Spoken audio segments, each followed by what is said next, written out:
Hello friends, my name is Hannah and welcome to a new vlog. I am feeling not brilliant today. We had some sad news today, not personally, but I've taken it fucking personally.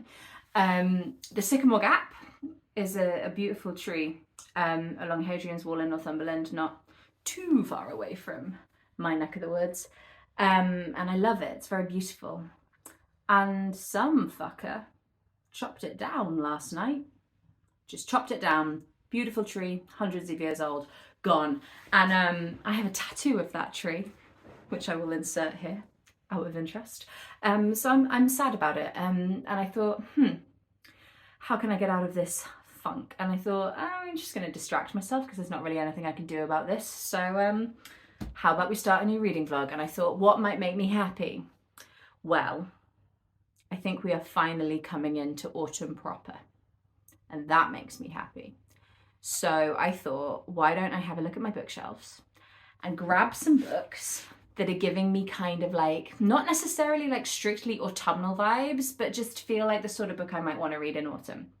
And I'm going to read them, or some of them, in this video. So that's what we're going to do. I'm going to briefly talk to you about the books that I've got here. I probably won't get to all of them in this video. I don't want it to be like a super long thing, but the first one I had actually already started reading, and it is giving me autumnal vibes, and it's Babel, or is it Babel? Babel by R F Kuang. Fucking loads of people are talking about this book. You'll have heard of it. And I'm about 150 pages in. I'm really enjoying it. It's kind of a dark academia fantasy book, but it's got that, I always feel like dark academia and fantasy are two genres that I am particularly attracted to in the kind of colder months. So this is we're already off to a good start with this, and I'm enjoying it. Then I've gone a bit literal with my second one in that it is part of the Autumn Clothbound Classics, the last Autumn Clothbound Classics collection from Penguin. And this is Willowes by Sylvia Townsend Warner. And I thought this might be nice because, again, classics. Something about classics. Just dark weather makes me want to curl up with a book that's over 50 years old, you know? Like sometimes books just be like that. And no, I don't need you to tell me that something written in the 70s would qualify as a book that's 50 years old. Thank you. That is trivia for another day. I don't need that information right now. So we've got that. And then obviously it's October. So I thought something like maybe a little bit spooky. I don't actually know if this is 100% spooky, but it has got witch in the title.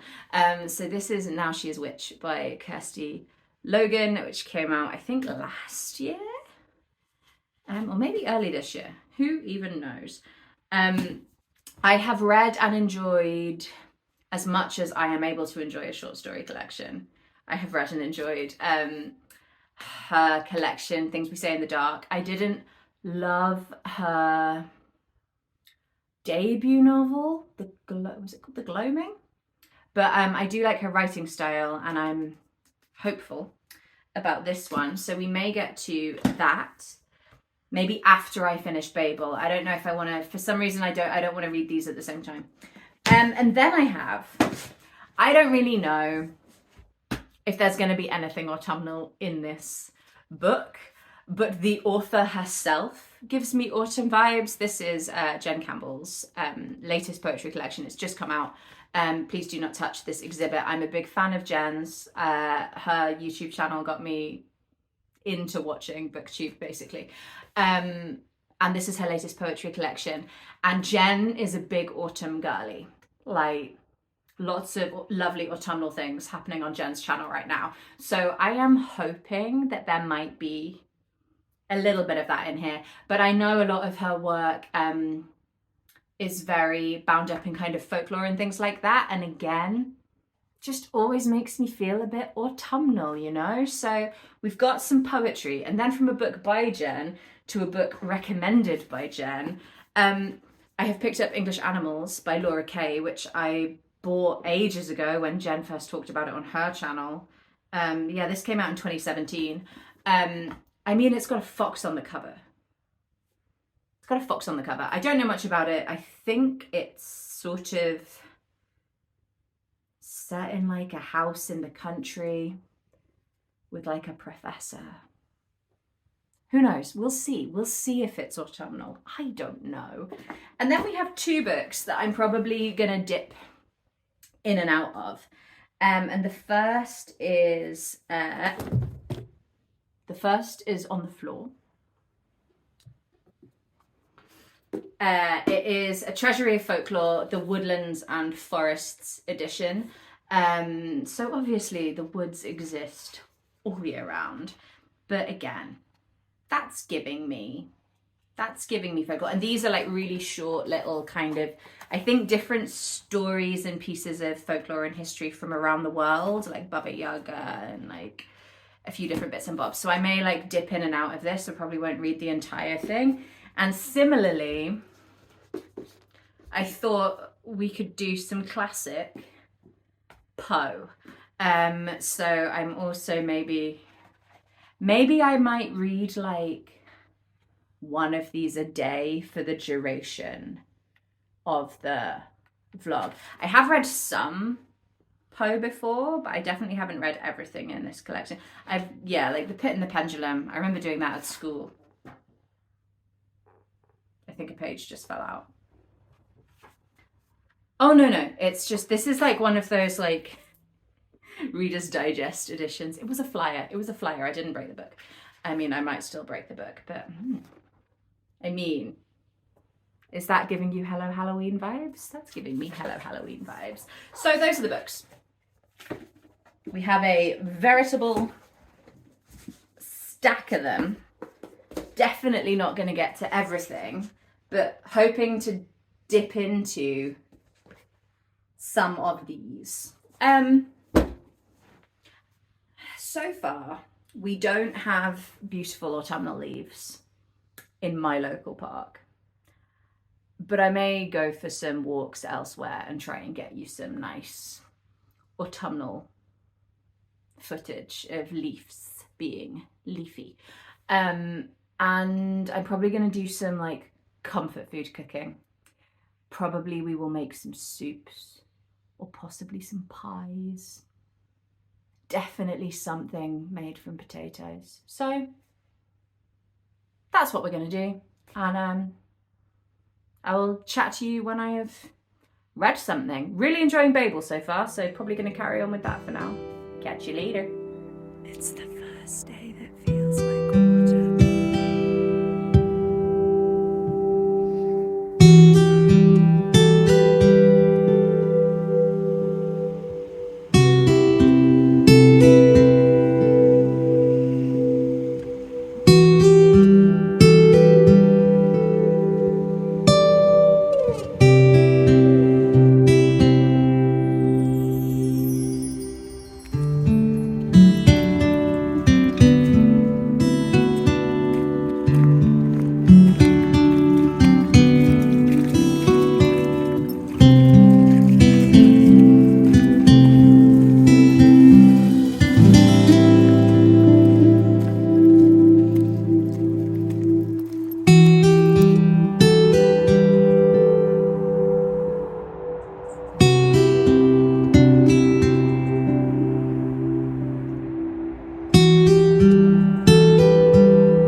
I'll talk to you about books in a second, but we bought this ball for Logan earlier today and it lasted 2 minutes, 2 whole minutes.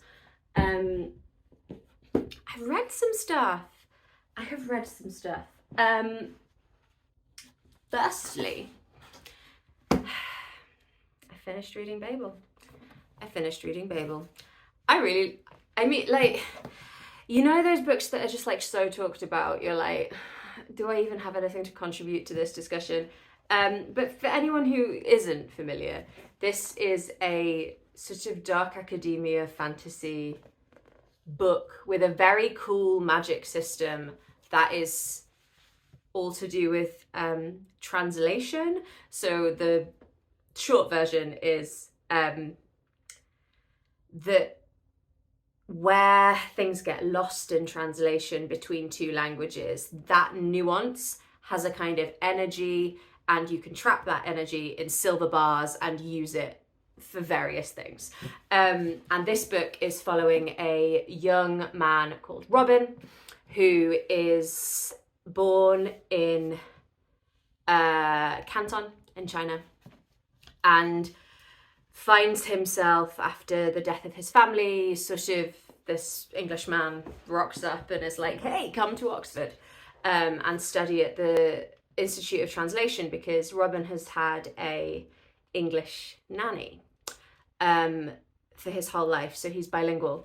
And what follows is a sort of epic story about empire and colonialism and the power of language, and I really enjoyed it. I will say I enjoyed the first 3/4 more than the last, which is a little bit how I felt about Yellowface by R F Kuang as well. Like, I think there's a point in the story where all of a sudden the pace just like ramps up, and there was some bits where I was just finding it quite a little bit disjointed, and there was some character development that I thought felt a little bit rushed because of that pace, and for that reason the ending lacked a little bit of impact. But I mean, she is so fucking clever, and I absolutely loved all of the little bits of like translation, because there's footnotes throughout it, and it really makes you want to speak loads of languages, which is very, very cool. But yeah, I enjoyed it, and because it was that dark academia vibe, felt very autumnal.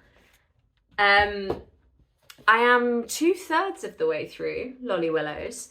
I wasn't sure about this one at first. It's written in 3 parts, and even though it's only a small little book, there's no like chapter breaks or even really paragraph breaks, which doesn't, I just struggle sometimes with that format, because I just struggle sometimes with that format.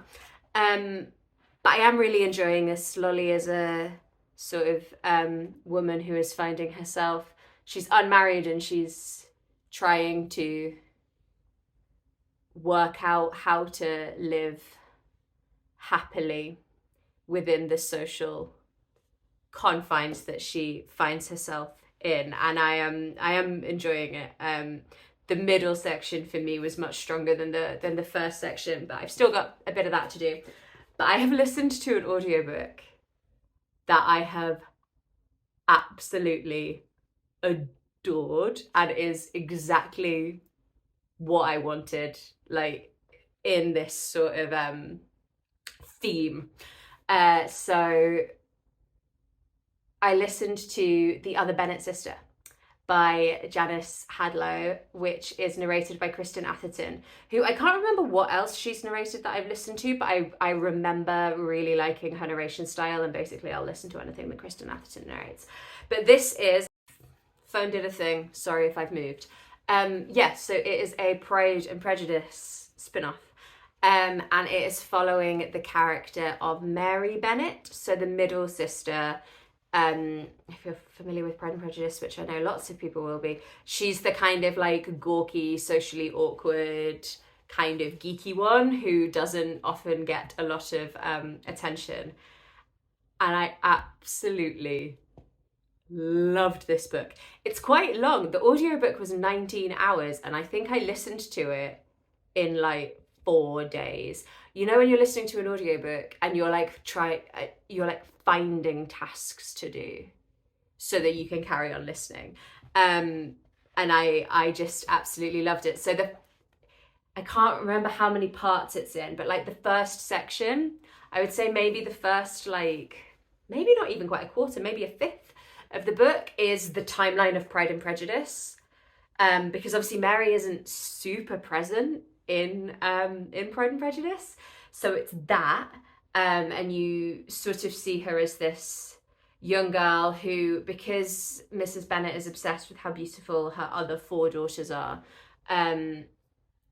Mary is very much the sort of underappreciated, forgotten middle child. And, you know, as a middle child myself, that just spoke to me.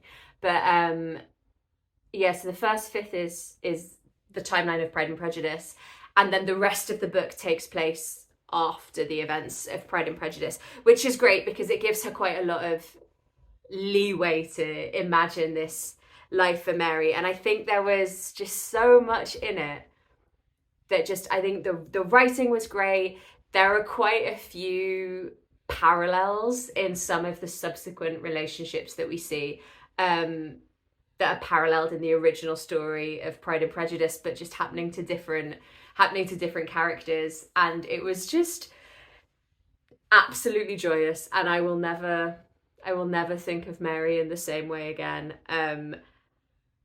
Yeah, just mwah, loved it. Absolutely loved it. Something else I'm also loving, but I'm taking my time with, is Jen Campbell's poetry collection. I've read, I think, like, not loads of these, but I've read maybe the first 5 or 6 poems, and they're just... I'd read a fair few. Jen's been sharing a few on her channel, so there are a few that I was familiar with, but they're just great. They're really, really, really good. I'm really enjoying it. So there is that. I have also picked up the folklore thing, which is... I'm just kind of dipping in and out of. It's not... I thought they were going to be like little stories or like fables, but it's not. It's a little bit more non-fiction-y than that. So like the first little bit I read is about different trees and like the world tree, and the kind of like this concept of the world tree, which I think for me the one that I was most familiar with is the one from like Norse mythology. But then kind of like different ones of those from different cultures. So it's interesting, but I think it's definitely more of like a kind of reference-y type book. So I don't know how much of this I'll kind of read in this vlog, but it's interesting, but not quite what I thought it was going to be. I also decided I'm not going to do Poe this time. I just, for whatever reason, really struggled to get into the first story, which is a story that I have read before, and I kind of know that I like it, The Pit and the Pendulum, but it just, something about the writing style is just not working for me right now, so this is just going to go back on my bookshelf, and I will... Poe's not going anywhere, is he? And then I have just, after finishing the Janice Hadlow earlier, well, I watched Pride and Prejudice this afternoon because that felt like it needed to happen. The Joe Wright one with Matthew Macfadyen. I adore Colin Firth, but Matthew Macfadyen is my Mr. Darcy, sorry. And I've also started listening to another audiobook, just waving my sliders at you there. I've started listening to another audiobook, which is a non-fiction called The Hidden Life of Trees, which is written by a German forester, about sort of just things that he has learnt about trees and how they work, having worked in the forestry industry for a number of years, and that's very interesting. But I'm not very far into it, so I have tons to report, but there's that happening.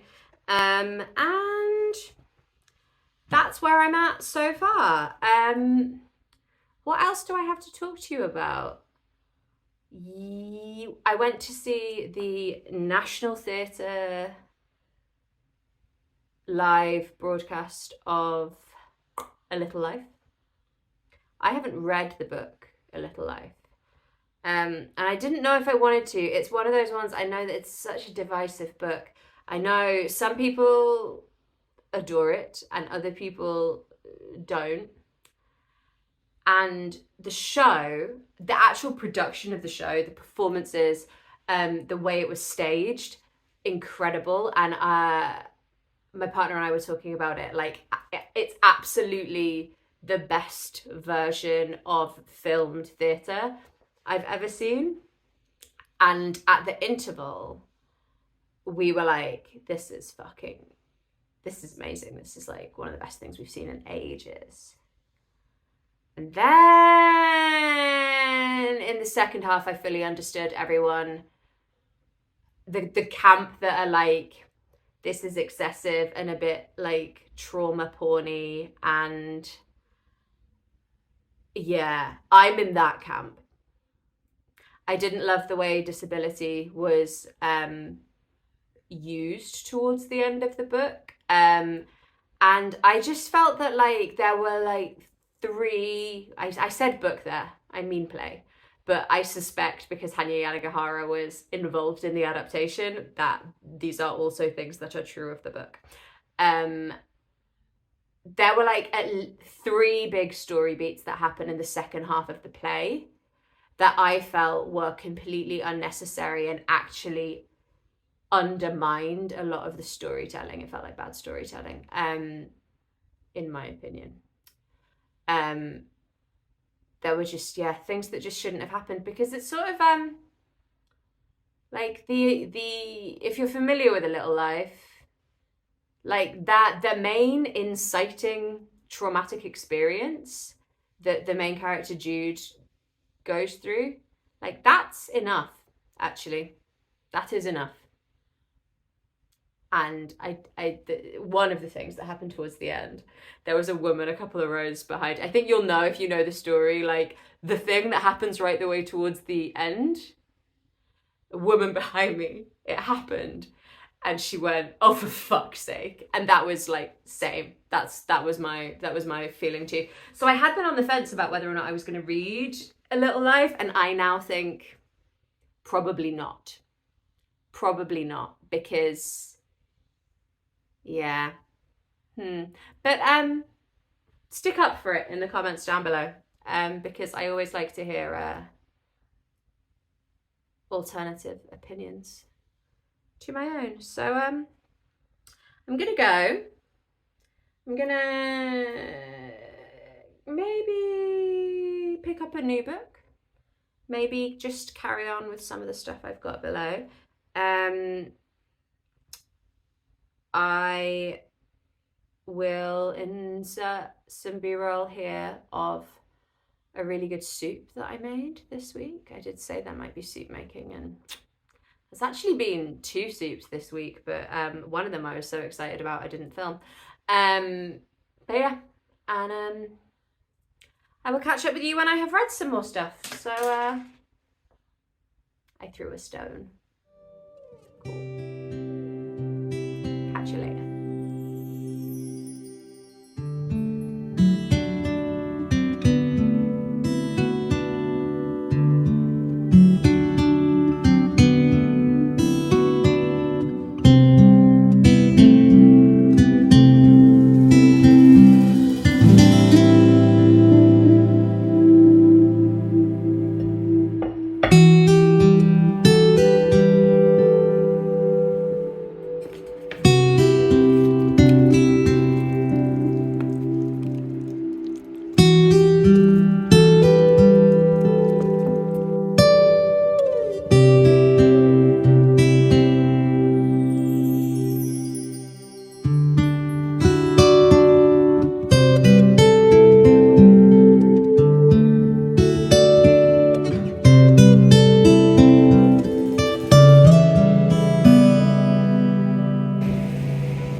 I've just finished recording my September wrap-up late. And I'll be honest with you, I'm a bit chatted out now. But I thought I've got the setup here, so I may as well talk to you about the fact that I did finish reading Lolly Willowes. I enjoyed each, you know how I said this was in 3 sections? I progressively enjoyed each section more. I really loved the final section. It went in a direction that I wasn't expecting. And I don't know if it's like, because I didn't know anything about this book going into it. So I don't know if it's a widely known thing. So I don't know if it's spoilery. But it goes in a spooky direction. It goes in a like autumnal witchy direction. And I really liked that. It sort of ended up, being a more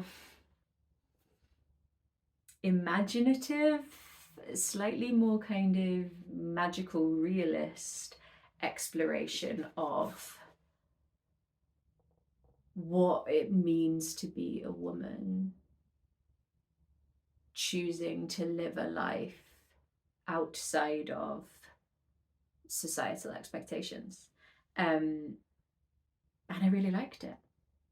And I posted about it on Instagram. And my former lecturer from uni, who follows me, it's the single most validating thing that's happened to me since I started this channel, that I get followed by actual lecturer who I loved when I was at uni. But she said that Sylvia Townsend was one of her favourite writers. And so now it just makes me want to read even more of them. But yeah, it ended up giving me all of the autumnal vibes. I can see why Penguin picked this for the autumn series of the Clothbound Classics. I really liked it. I'll definitely be picking up other books by Sylvia Townsend Warner. I had a jolly, lovely time. I also, I am still listening to my non-fiction book about trees. I'll be honest with you though. Every so often there's a few bits where I'm like, oh cool, that's interesting. But it is a bit, you know, when you're like listening to an audiobook, especially like a non-fiction one, like I do this a lot with podcasts where like it'll be like kind of like a niche non-fiction-y sort of like vibe, and I'll just kind of let it wash over me. And the odd thing will snag in my brain. But on the whole, I'm kind of like having a nice time listening to it and fully aware that 10% is staying in my brain and the rest is just straight back out. But that's okay sometimes. I remember talking to my best friend Farmer about that one time, being like, you know, like I just feel like I never really like retain the information in books. And she was kind of like, is that a problem? Like, can't you just enjoy reading them and be like, I enjoyed reading it? And then I was like, maybe. So I think that's going to be my experience with the tree book. I think I'm like a third of the way through, or maybe like halfway through. It's fine, it's not blowing me away, but I also think I have been like a little distracted while I've been listening to it, you know. Audiobooks are sometimes like that. Sometimes I'll get an audiobook and I'll be like really focusing and really listening to it, and I'll be like finding things to do so that I can carry on listening to it. Like that's always when I like pick up a knitting project or something, because I'm like, oh great, I'll listen to my book while I do some knitting. This is more like, oh, I'm making dinner, I'll stick it on in the background. Oh, I'm walking to the shop, I'll stick it on in the background. That's the vibe at the minute. But I have just started reading English Animals on the train earlier. I was in York today for work, so I read a little bit of this on the train. I'm 50 pages in.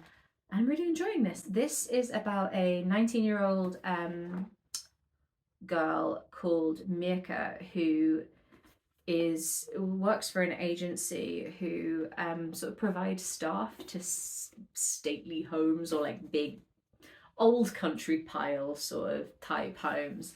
And she arrives at this home assuming that she's going to be some kind of like au pair childminder situation. And she arrives and the couple, Richard and Sophie, don't have any children. And so she's like, I don't really know what I'm doing here. And so I'm not very far in at all, but their relationship between Richard and Sophie is quite interesting, definitely flawed. And we've got taxidermy. So like taxidermy's like spooky adjacent, right? And if it's spooky adjacent, I guess that makes it autumnal. Who knows? But I'm enjoying it. I'm enjoying it so far. And yeah. Catch up with you when I've read some more stuff.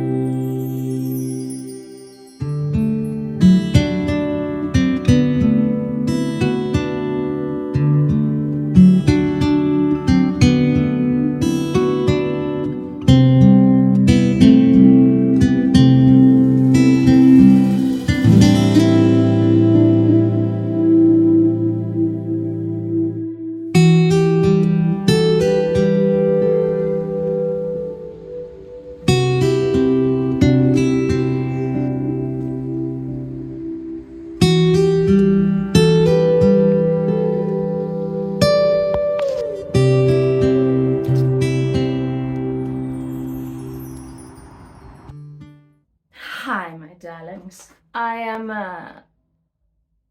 here to wrap up because I finished 2 books and I haven't quite finished another one that I was going to read, but I am going on my holidays tomorrow morning. So I want to box this off, edit it, get it uploaded. So we're going to have a little catch up. Firstly, I finished English Animals by Kaye, and I really enjoyed this book. It was giving me, despite the fact that a lot of this is set in the summer, it was still giving me very like rural vibes. So it is set in a sort of country estate down in the southwest of England that has seen better days, and our main character is a 19-year-old girl called Mirka who has been in the UK for a little bit of time. She was kicked out of her family home in Slovakia after her mum found out that she was queer. She was having a relationship with her teacher, naughty. So she's kind of found herself in the UK, has been like struggling to find work and find a place and a home, and she accepts a job working at this sort of, as I said, country estate through this agency, but she assumed that she was going to be an au pair, that she was going there to be a kind of childminder au pair situation. And when she gets there, there's no children. And she's like, so like, what am I going to be doing here then? And the answer to that is sort of odd jobs, a little bit of housekeeping, but also mainly helping the husband with his latest business venture, which is taxidermy. And it turns out that Mirka is pretty good at taxidermy, but the book's not really about that. It's very much about Mirka's relationship with both the husband and wife in the house, and how they sort of are very welcoming of her, but at the same time they are both using her for what she can get out of them, but on the other hand, or what they can get out of her rather, but on the other hand, she's living in like a lovely house and she's getting on with the people that she's working with. She's getting on with some of them really well. But yeah, it's essentially at its core a kind of gnarly relationshipy drama, and it's got really really good queer rep in it. This is the second book with lesbians and taxidermy that I have read this year. And I liked this one more than the other one that I read, which was Mostly Dead Things by Kristin. But yeah, I had a lovely time with it. I'm gonna definitely be reading more from Laura Kaye. Is this a debut? Yeah, it's a debut. So I think it was really accomplished. Just like a real kind of page turner, but lots of quite like lyrical stuff along with some really good like character. Just everyone is very imperfect, including Mirka, and that is, yeah, just really fascinating to watch unfold. But at the same time, it's obviously tackling some issues, big kind of social issues as well. Particularly there's a father-in-law character in this who is not pleasant. And yeah, no, really liked it. Really recommend it. And I also really liked the next book I read, which was Please Do Not Touch This Exhibit by Jen Campbell. So I think, as I said earlier, I read Jen's first full collection of poetry, The Girl Aquarium, I think also earlier this year, and loved it. I liked this even more. I think it's one of those poetry collections that feels incredibly cohesive. So they are very much themed around, so Jen has a disability that meant that she spent a lot of time in hospital as a child, and had a lot of operations and stuff, and she's reflecting on that kind of childhood spent in a hospital while at the same time going through IVF as an adult. And those are the predominant themes through the book. And there's these series of poems throughout the collection. There's one that's like about the hospital. So there's a poem called The Hospital Is Not My House, and then there's another one called The Hospital Is Not a Place for Bodies, and then The Hospital Is Not Big Enough for the Two of Us. And there's this constant recycling of this image of what a hospital is and what a hospital isn't, while at the same time there's also this series of poems going through about a house, and the House of Mirrors is owned by the Freak Show, and then sometimes the house is made of glass, and in my dreams the house is dark, and it's like you can feel that she's trying to pull together all of these experiences of the medical and the domestic. I'm gonna sneeze. Why is my hay fever so bad in October? That's what I want to know. But yeah, I just absolutely loved it. I think the imagery in it was beautiful, but also it is a collection that made me like just angry as well. I knew this was going to be in there because Jen talked about it on her channel when this happened, but she requested her medical records a while ago and has included like excerpts of her medical records in between the poems in the early section, and it's really jarring and quite horrible to read how she was talked about. Particularly, she was a child, but there was one in particular that talks about arranging a viewing of Jennifer, like for another doctor who was going to be visiting. And Jen has always said that, you know, the Freak Show is a sort of an idea that crops up a lot in her poetry, and it crops up again in this too. But I thought, wow, I can't imagine reading that. But yeah, I absolutely loved it. There are some poems in here that I think I'm gonna keep reading, and I really recommend it. She always does really cool stuff with how poems look on a page. So this is a poem that's sort of about being pushed to the margins and being marginalized, and she's literally shoved it over on the side of the page, and I loved it. Thank you, Jen. It was great. Really, really highly recommend. And I am a little way through, what's that? Just over a third of the way through Now She Is Witch.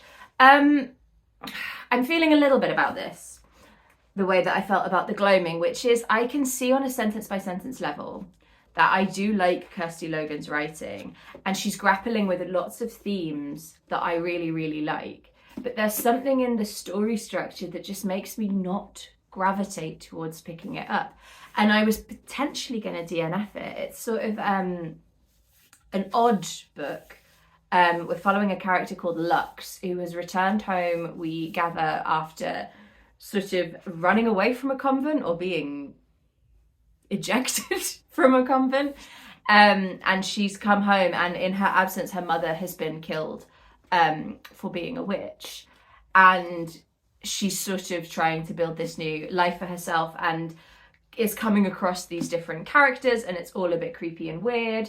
And I was just like not that bothered, but then there was this section that I've just read that was more about Lux when she was at the monastery, not the monastery,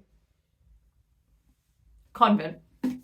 And I really liked that section, but now I think we've switched back into the modern day and I'm just not as interested. I also think it's potentially going to do something that I don't really like, which is where there's a character who's not really there.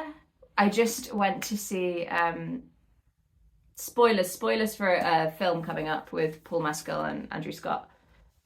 Skip ahead like a minute if you don't want to hear it. But I went to see All of Us Strangers. Is that what it's called? And having not read the book that's based on, and it was that thing, and it just doesn't do it for me. That and they were never actually there the whole time. Like no, it drives me nuts. And I think this might be it with one of the characters, but I don't know. But I will read on. I am going on holiday tomorrow. I would prefer not to bring a big chunky hardback, so I am going to try and finish it today. If I don't finish it today, I think I'm going to leave it here and maybe just see if I pick it back up when I come home, because I feel like I should love Kirsty Logan, and I'm not gelling with it so much. So I'm going to leave it there, and you can come back for my October wrap up to find out if I did indeed finish that book or if I plan to. But that's been it for now. I'm going to go and buy a suitcase because I've just realised that my suitcase is broken. And yeah, I will chat to you soon. Please let me know your autumnal book recommendations in the comments down below. If you've read any of the books that I have read in this vlog, let me know your thoughts. Maybe give me a heads up on, I'm like, is this going to improve for me? I don't know. Okay. That's it. I'm just going to end it there. See you later.